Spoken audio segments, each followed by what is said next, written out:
Assalamu alaikum wa rahmatullahi ta'ala wa barakatuh, dear brothers and sisters. Welcome to our YouTube channel Osman Banjar for studying the English language.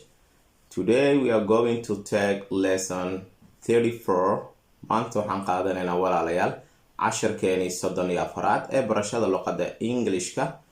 Okay, sidii caadadayna ahayd inta aanan casharka guda galin waxaan ku weydiin doonaa laba su'aal. labada su'aal oo kala ah inaad labada weydiimo inaad English ahaan kusoo qortid oo ah Allah ayaa i abuuray aniga. Allah ayaa aniga i abuuray. waa kow. tan labaadan ku weydiinayo waxa weeyaan aniga Allah waxaan u caabudaa aniga oo adeecayo Ilaahay iyo rasuulkiisa Muhammad bin Abdullah bin Abdul Muttalib nabadgeliyo naxariis dushiisa ha ahaatee. markaad qoraysid commentiga adiga oonan qofna ka fiirsan oo commentiga kaaga horeeyo istijaabi ee qor. markaas kalsoonidaada ayaan arkaynaa. okay, casharkeeni 34aad waxaan ku qaadanaynaa basic greetings and responses.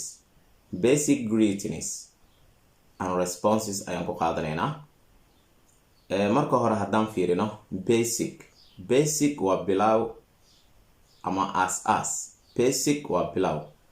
greeting markaa dhahdid greeting waa greeting. G-daas dambe kuma dhawaaqaysid waxaa leedahay greeting ayaa leedahay waa salaan. greeting waa salaan. haddii laakiin aad ku daraysid s waxay noqonaysaa greetings. markaad G-da waa ku dhawaaqaysaa waxaa leedahay greetings. okay, basic greetings and responses markaad aragtid response waa jawaab celin. okay, responses waa jawaabo. marka maanta waxaan baranaynaa basic greetings and responses. salaamaha oo aas-aasiga ah iyo waxaan qaadanaynaa maxaa la yiraahdaa iyo jawaabahooda. marka jawaabaha ama salaamaha way kala duwan yihiin. salaamo waxaan qaadanaynaa dadka kugu cusub aad ku salaami karsid maanta. laakiin casharada kale ama casharka kale waxaan ku qaadan doonaa greetingska kale oo ah dadkii aad taqaanid qaabkaad ula hadli lahayd ama dadka aad taqaanid qaabkaad u salaami lahayd. marka maanta waxaan qaadanaynaa basic greetings and responses ayaan qaadanaynaa oo dadka kugu cusub aad ku salaami kartid.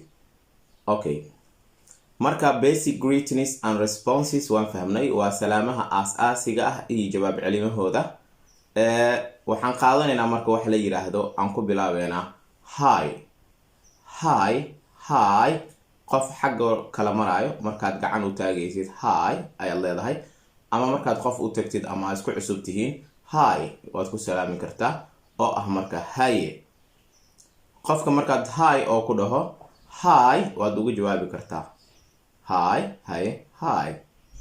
okay, qofka markuu hi ku dhaho hi waad ugu jawaabi kartaa oo waxaad dhihi kartaa adiguna hi. okay, waxaan kale intoo qaadanaynaa hello. marka iyadana waa qayb ka mid ah salaamaha. taleefanka qofka markaad kala hadlaysid oo kale aadan aqoon waxaa loo isticmaalaa hi iyo hello dadka kugu cusub oo strangerka ah ama kugu cusub. marka waxaa leedahay hello ama hi, sidee tahay ama sidee waay ama haye ee u taagantaa. marka hello marka lagu dhaho waa hello waa hello hello. okay, w uma dambeysiinaysid marka hello low oo aa u dambeyso hello weyaan. marka hadduu qofku ku yiraahdo hello adigana waxaan dhigi kartaa hello. okay, marka waa qayb ka mid ah haye. meeshaad anaga Soomaalihaan aan ka dhano waryaa aan ka dhano iyo hadallo kaloo la mid ah.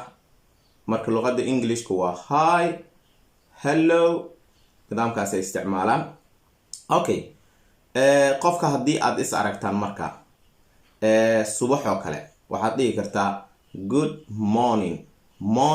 haddaan aragno morning waa subax, morning waa subax waa morning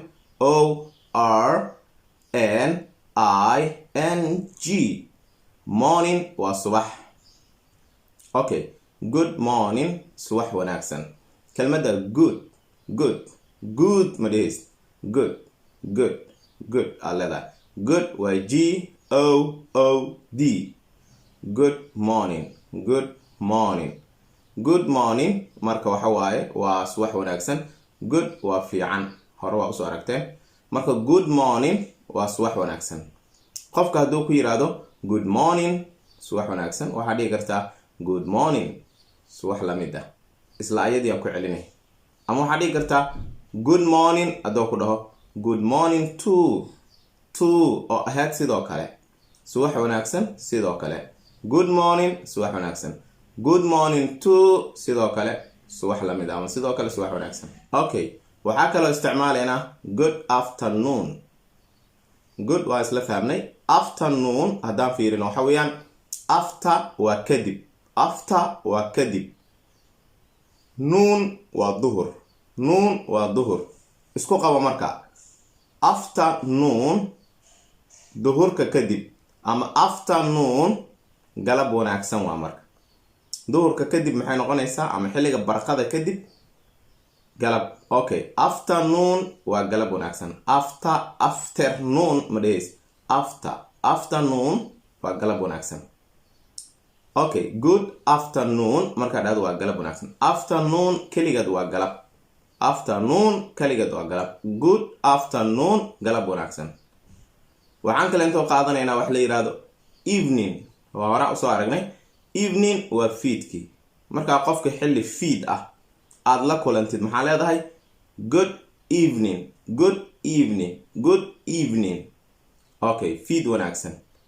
evening waa EVENING evening. Okay, good evening waa fiid wanaagsan.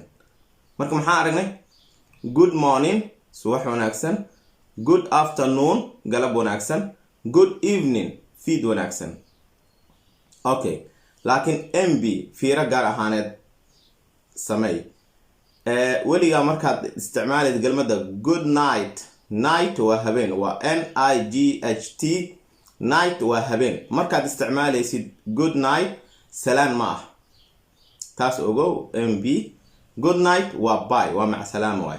qofka markaad fiidkii kulantaan oo good evening isdhahdaan aa wada sheekaysataan, markaad kala tegaysaan waxaad dhihi kartaa good night habeen wanaagsan.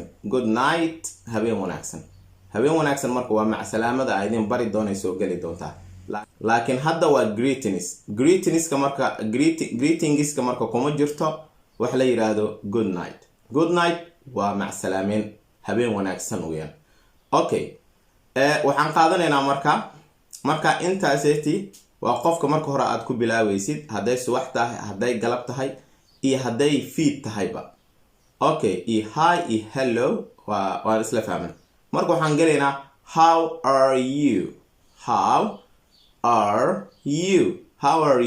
waxaad u isticmaali kartaa marka qofka aad taqaanid iyo qofka markaasba aad isbarateen ama aad is aragteen. marka waxaa leedahay how sideeba are you aad adigu tahay. how are you waa sidee tahay. marka how are you waa sidee tahay, waxaad dhihi kartaa how are you doing.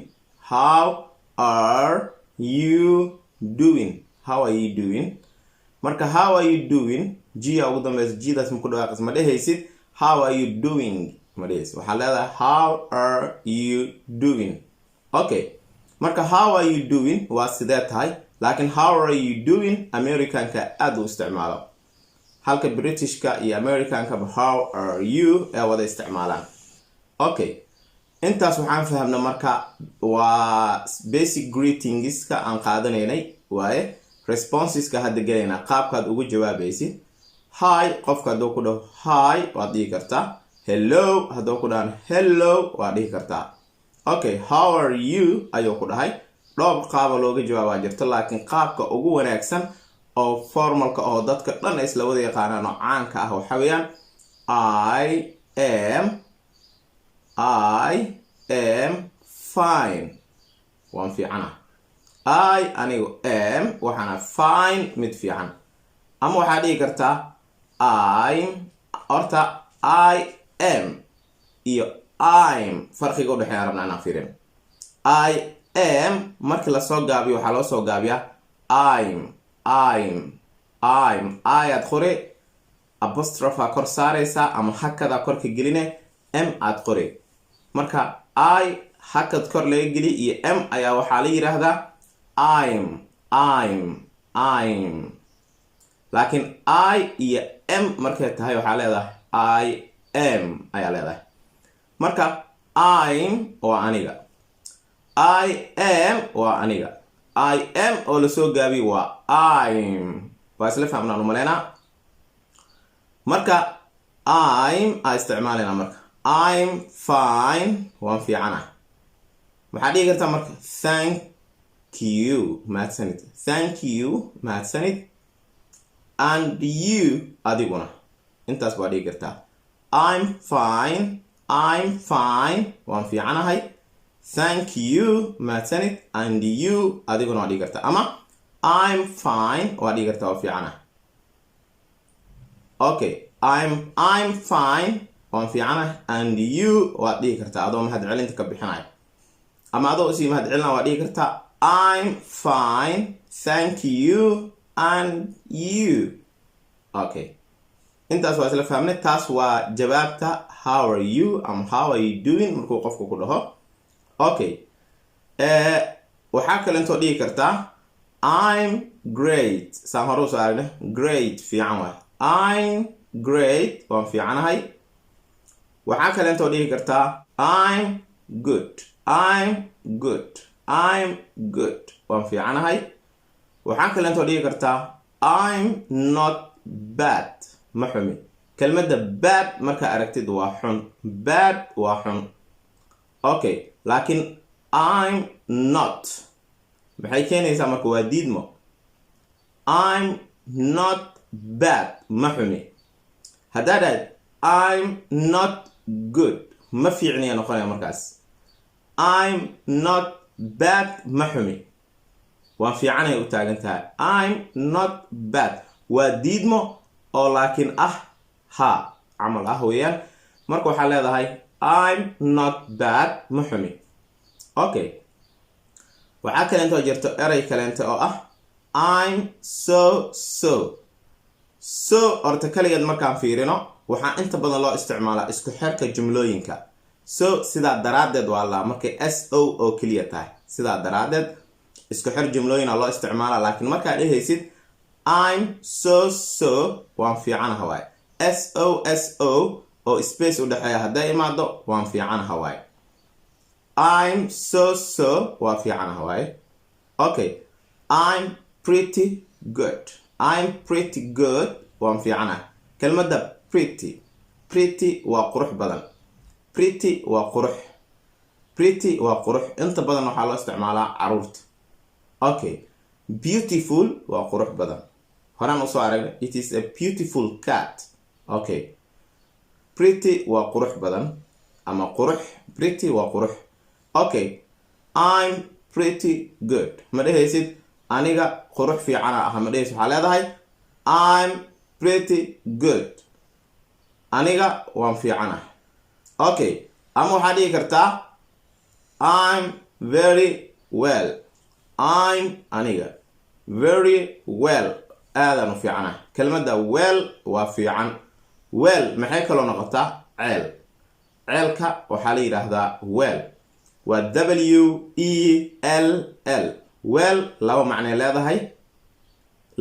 leedahay maxaa waaye labadeeda macno oo af Soomaali ahaan waa fiican iyo ceel okay well waa ceel iyo fiican laakiin qoraalka iyo dhawaaqa isma bedelayso okay well I'm very well aad ayaan u fiicana wall horaan soo aragna waa derbi waa wall markay tahay waa derbi well markay tahayna waa fiican ama ceel okay intaas waa isla fahmno waa markaa dhehaysid waa intaas waan fiicana okay waa xanuunsanahay ama ma fiicni markaa dhehaysidna maxaa dhehaysaa I'm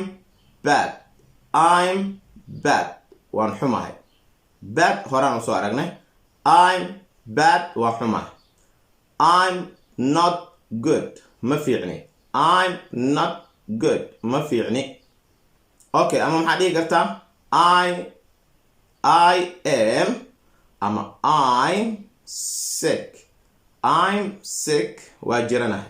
kelmadda sick markaa aragtid sick waa xanuunsasho ama jirasho. sick markaa aragtid waa xanuunsasho ama qof xanuunsan sick weeyaan.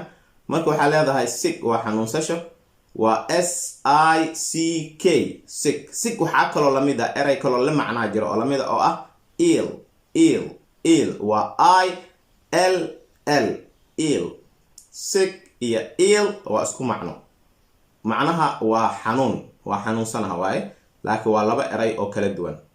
sick iyo ill waa isla fahmnay intaas. I'm sick waa xanuunsanahay. I'm ill waa xanuunsanahay.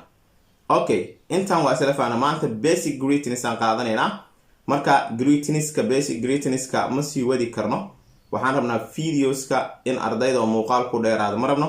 waxaan erayadaana in la xifdiyaan rabnaa maadaama in la xifdiyo la rabo. marka ardaydana inay hal mar maskaxdooda ma wada qaadi karto. kolay waa isla wada joognaa. waxaan idin leeyahay anigoo ah teacher Osman Abdulkadir Banjar. haddii aad janaalkeena ku cusub tahay subscribe dhaho. haddii uusan gambaleelka ku furneen gambaleelka furo. haddii aad horey noola joogtayna insha Allah commentiga nagu dhiirigeli. aad iyo aad mahadsantahay. videogana u share garay asxaabta jecel luqadda ama barashada luqadda English-ka. السلام عليكم ورحمة الله تعالى وبركاته.